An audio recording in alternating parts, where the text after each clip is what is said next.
Hello, everyone, and welcome to the Outliers YouTube channel and our program, Get to Know. I'm your host, DP Lyle, and I'm here with my partner in crime, Kathleen Antrim. Thanks, Doug. It's great to be here.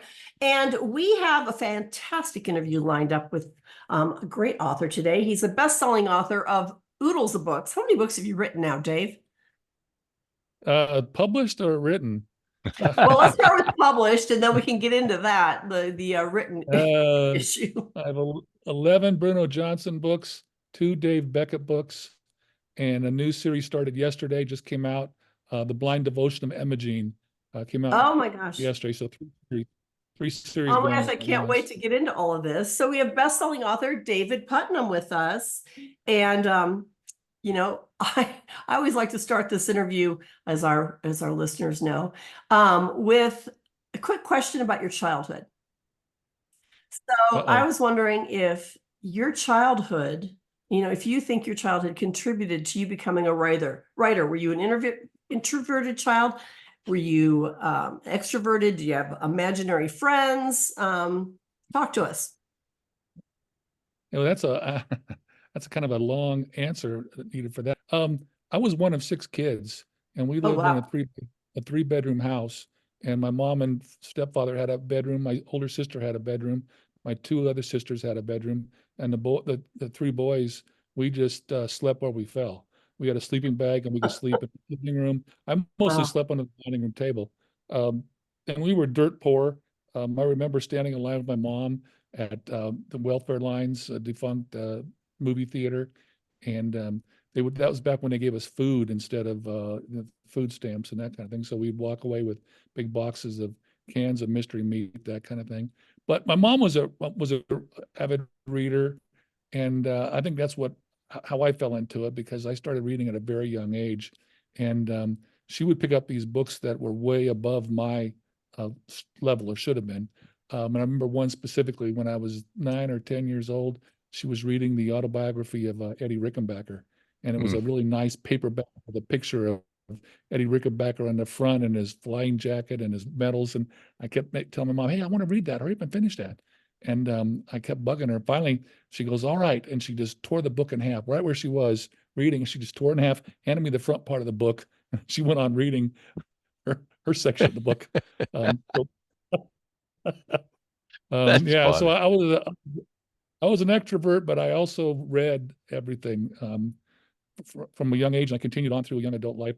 I remember several times I'd buy books on the way home from high school, or driving from work. I'd stop at a bookstore, and I would buy a big, thick, like Shogun was one of them, and Lonesome Dove, and I would start reading at 5 o'clock. Start reading at 5 o'clock at night, and I would look up, and at 7 o'clock in the morning, I go back to work.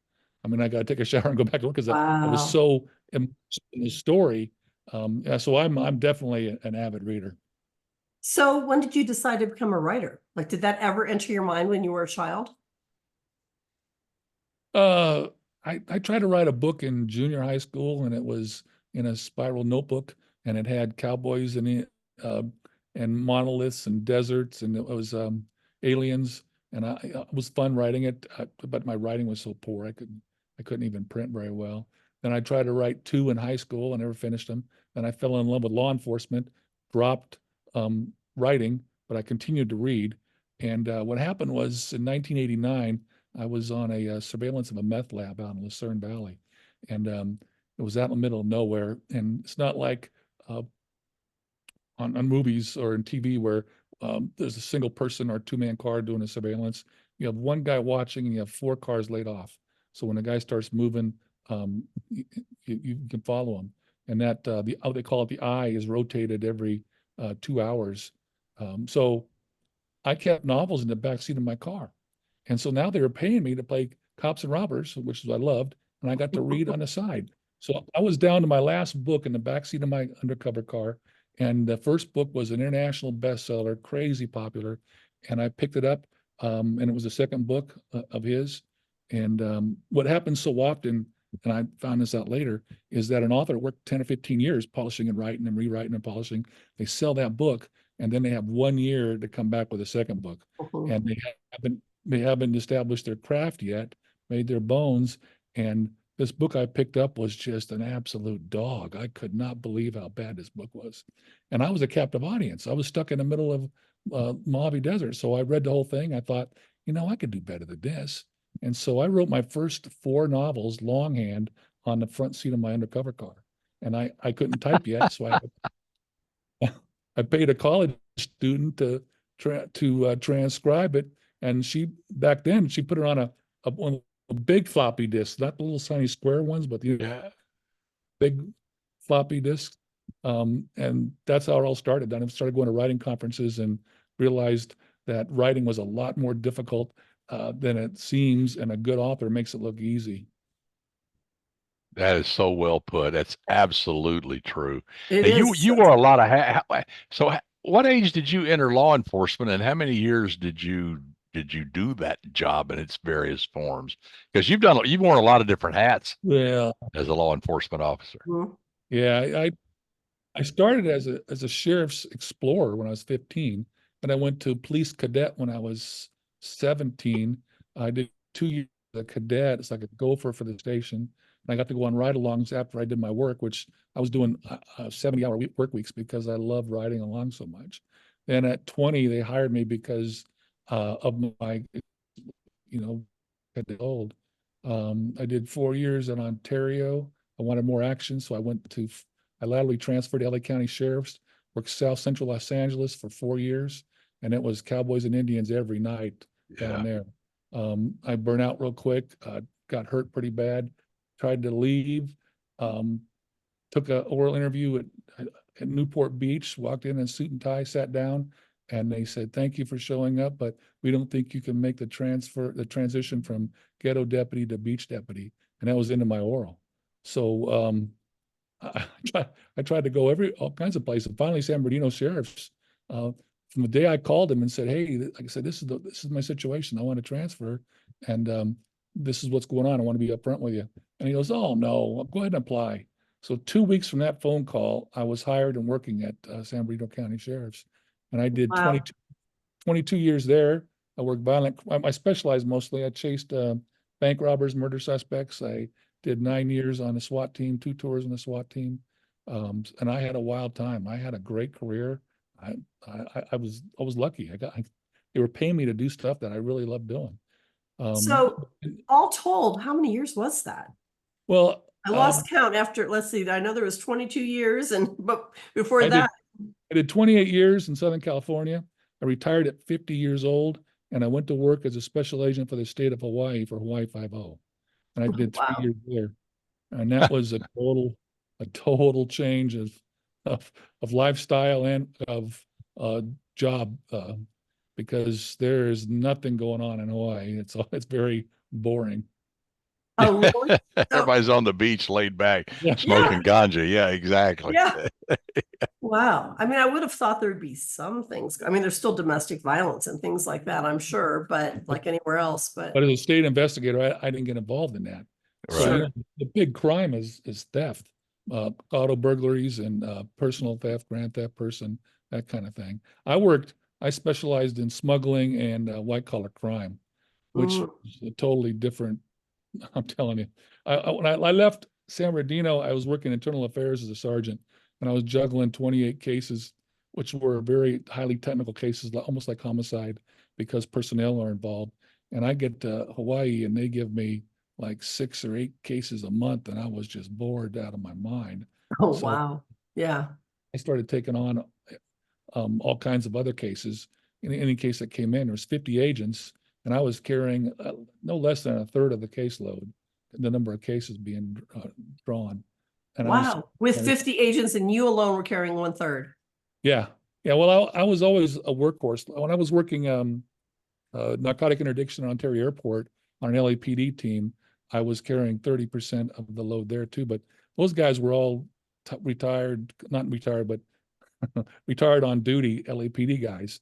So I got to sit in the airport terminal and do crosswords. I love crosswords, and just watch people. I would just watch people walk by, and I go, "Oh, there's one." And I get up and do a cold contact.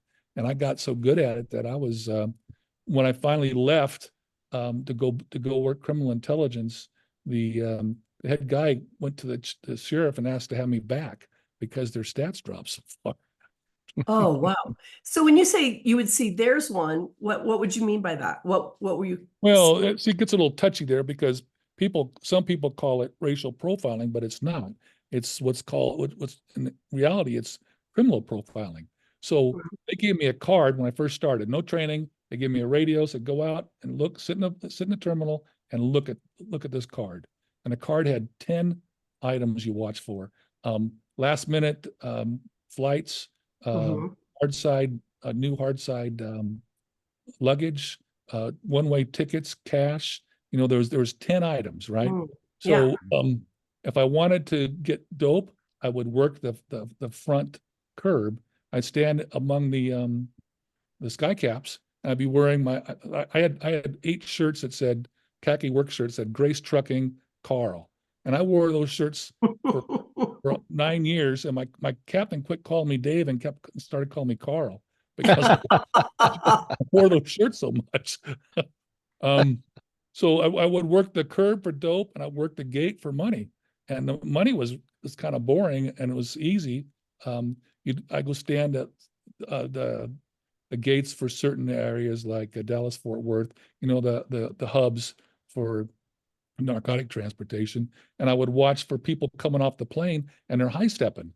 They look like they're wearing high heels and tennis shoes, and they have $10,000 in each shoe. And I would just up and that's where they keep it. Yeah, real simple. Another guy, I spotted a guy, he matched the card, and I followed him off, and he took this big steamer trunk off the carousel and he was loading it in his trunk. And I said, this guy, he only meant, it's probably a 3 on the card. And so I went and contacted him. And I said, hey, I'm a cops. I'm real congenial. I'm never mean, and talked to him real nice. I said, hey, you got any money on you you're not supposed to have? And he goes, yeah, I got $50,000. So I go, where is it? He goes, it's in the trunk. So I picked the steamer trunk up. I got it on my shoulder, and I'm walking with him down a sidewalk to the office. And I put it on my desk, and I sit him in the chair next to my desk, and I open it up, and it's a really nice camera with the big lenses, different holes, and foam rubber. And so I pull the cameras out, pull the film out, and there's nothing else in the box. And I go, I thought you said there's 50,000 in here. And he looks at me and goes, dumbass, it's a false bottom. I'm like, I'm the dumbass. Yeah. what? You just admitted to this and right. So did this guy want to get caught or what? I mean, well, that's why I tell people you don't catch the smart crooks. Right. So LAPD would stay in the office. They had like 6 guys on the task force. We had 2 deputies, 3 DEA agents, 4 Ontario guys, and I was sitting there I'm not supposed to contact anybody by myself. So I'd say, hey, on the radio, I got a 5. We're not coming out for a 5, on the card. And one time I called them, I said, hey, I got a 10. And they all come running out because it's going to be a sure thing. And it's this old woman, she's probably my age now, 65 or 70, and she's pushing a wheelchair with this frail old guy in the wheelchair. And his LAPD comes out, all in the plain clothes. Where is it? Which one? I go, that guy right there. And they go, oh man, you're out of your mind. They're not smuggling dope. And I said, look, they're fitting the criteria. So we did I did the contact, and we had a dog in the back, and I asked consent search of their bags. And it was one of the largest seizures that we had. Oh my gosh. Heroin and marijuana. Wow. So they're 2 old people who are mules. Yeah, pretty much. Yeah. Wow. So I was working violent crimes, chasing murders, and I had a good time and doing bank robbery. Then I met my wife, and I told my boss, hey, I got to have a more consistent schedule, because when you're manhunting somebody, you get behind someone and you can't come off him. So you go to a house. He goes, yeah, he was here 2 days ago. Oh yeah, he was here yesterday. And so if you go home and sleep, you lose that through line. You got to start again. So I chased, the longest I chased a guy straight was 42 hours. And I kept a pouch of chewing tobacco in my door of my car. I didn't use any, I never used any nicotine, but I use it as a drug. And I kept, when it was starting to dry out, I take a slice of apple and put it in there to keep it moist. So when I'm starting to nod off, driving places, chasing these people, I would take a pinch of that tobacco, put it in my lip, and it would just wire me. Oh, sure. Yeah. So, wow. I lost Better than no dose. So I told I want to switch because I met my wife, and so they put me at the airport. And so I tell people I went from hunting grizzly to fishing for salmon because the people at the airport go through magnetometers and nobody's armed, right? Yeah, right. Exactly. We had one guy. I'm standing in the airport, and the magnetometer goes off, and he takes off running. I chase him and tackle him, and he had a kilo of coke strapped to his chest under his shirt, but he had wrapped it in foil. He went through the magnetometer.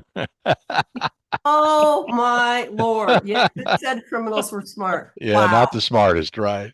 I assume that you use a lot of this stuff, in your works and your novels. What tell us a little bit about Bruno, and because you've had 11 books on the Bruno series, is that right? Right, that's correct. Yeah, the 11th one, the Diabolical, came out last February. I'm really pleased with the way that one worked out too. Very tight book the way it worked out. Bruno does stuff on a job that I couldn't do. So people say, "You're actually Bruno, aren't you?" I go, "Yeah." I would have liked to have done that and on the job, but I couldn't. So he does things that is morally right, but not necessarily legally correct. And how does he get away with it? Or do we have to read to find out? Well, he doesn't get away with it. He's wanted for all kinds of, for murder, kidnapping, robbery, all kinds of stuff. And he hides down in Costa Rica at a makeshift orphanage where he keeps the rescued children. And he has, I think in the last book, he has 13 kids down there that he's rescued. Yeah, it's a fun series to write. I really enjoy writing it. Oh, sure. And you get to use a lot of your cop stuff in there too. Right. Yeah. And then you had this standalone, I think you said, that just came out. Can you tell us about that? What happened? Yeah, this one is a series. I got it designed as a trilogy, and okay. So I shipped it up because I want to do something different. So this is a 75-year-old woman who I fashioned after my grandmother, and so she used to say some of the wildest things. She had her own, syntax and language and colloquialisms, and she would sit on the couch all day and smoke 2 packs of Marlboro a day and drink Schlitz malt liquor and look out the window, and she would tell me all the things that she thought was good, and her imagination was wild. So I took that person and I added some things that I was actually involved in, and I wrote a book about basically my grandmother. So I'm really happy with the reviews, what's coming out with it. So it's the Blind Devotion of Imogene is the first one. The next one is already written. It's called the Imogene's Grand Fiasco, and I've got heavy notes on the third one. Cool. And you got another one coming out,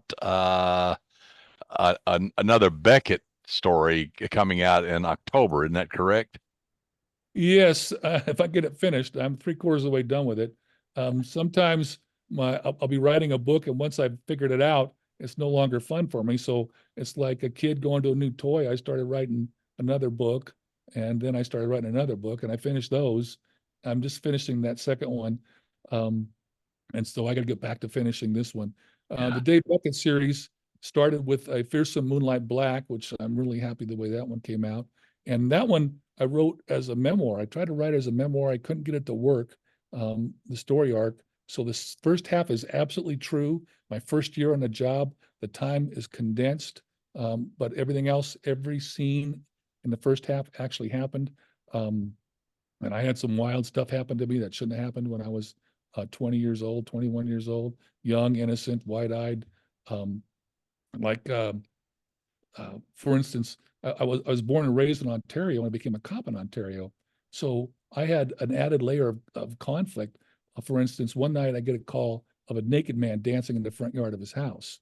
I'm in uniform in a cop car. I pull up, affluent part, big, huge house, mansion in Ontario, and there's a naked guy dancing in front of his house. And I look, and it's my high school psych teacher. So And did you like that teacher?